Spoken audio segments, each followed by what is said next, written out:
Welcome to the Pennsylvania Procurement Expo. This is Government Works. I am Brad Satin. I'm joined by Steve Meredith with the Southwest Pennsylvania Commission. How are you? I'm doing well. Thanks for having me. Our pleasure. So what do you do? So Southwestern Pennsylvania Commission is a Procurement Technical Assistance Center, a PTAC. And the PTAC program is nationwide. And basically, to sum it up in one sentence, we help businesses really of any size, but mostly small businesses, go after government contracts. And those are federal, state, or local government contracts. As a small businessman myself, I know it's a daunting task when you're moving maybe from the commercial side to the government side. What are the things that small businesses have to consider? Yeah.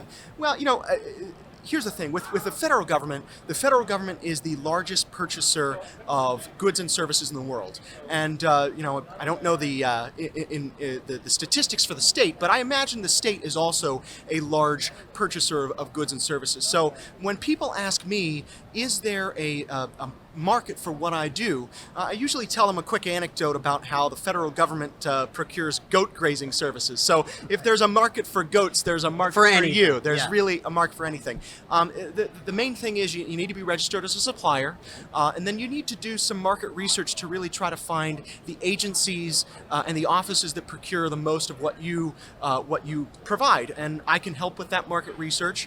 And then in terms of going after contracts, it's a lot of relationship based. What I try to do is I try to give my clients points of contact within these agencies, within these offices that are really buying what they sell, so that they can call them up and say, hey, I'm so-and-so, that this is my company, this is what I sell. I'm looking to get in on the government contracting end of things, and how can I best go about doing that?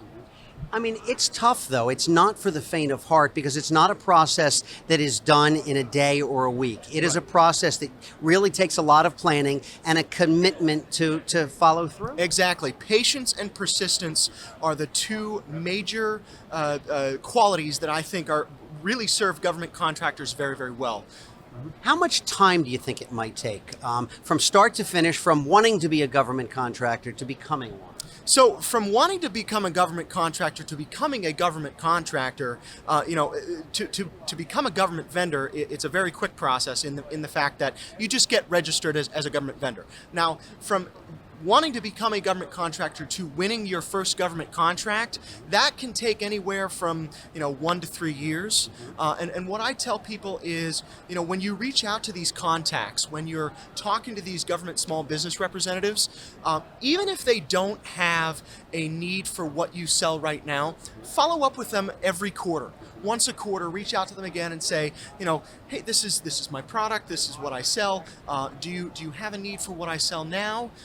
Or do you anticipate one coming down the road? It'll keep your business in the back of their mind, first of all, and it'll help you develop that relationship so that when procurements come down the road, you're one of the businesses that they think of. So the starting point is to reach out to someone like you. How can folks get in touch? So if you are in the counties of Allegheny, Westmoreland, Fayette, Indiana, or Armstrong in Southwest PA, so sort of the eastern edge of Southwestern PA, you can contact me either via phone or via email. I can be reached at 412-391-5590, and I'm at extension 325. If you are not in those counties, the nice thing about the PTAC world is that we are a national organization. We have a national association. It's called the Association for Procurement Technical Assistance Centers, and you can go to our website, www.aptac-us.org, and you can find your local PTAC by searching by state. It is so critical to know that help is indeed out there. Absolutely, and we are a great service to our business clients. The last thing that I'm going to sort of plug, I probably should have plugged this at the beginning. Okay. We are funded through a Defense Logistics Agency grant, Yep. or partially that. We're funded through the Defense Logistics Agency with a match, usually from our state governments. That allows us to offer our services free of charge to our clients. Yeah, critically important, because there is a benefit when there are more suppliers out there. Absolutely. Benefit to the government. Absolutely. Benefit to the government, benefit to the taxpayers. It's really all about saving taxpayers money and using taxpayer dollars most efficiently. So talk to me about the benefit of this procurement expo, what you're getting out of it, what people are getting out of it. Well, obviously, I mean, you see this room and how big this room is. First of all, it's a great chance for small businesses, or really businesses of any size, to get in touch with the CoStar's members or other government entities that they might want to sell to. I think that's pretty much the first thing that I would say is probably the biggest benefit, is just bringing those two groups together. And then the other benefit is that you've got some great breakout sessions that have been really educational across the gamut of state contracting that some of these small business vendors can go to. And Information. Steve Merida, thanks so much for joining us. thanks so much. I appreciate you having me. Our pleasure. This is Government Works, and I'm Brad Satin.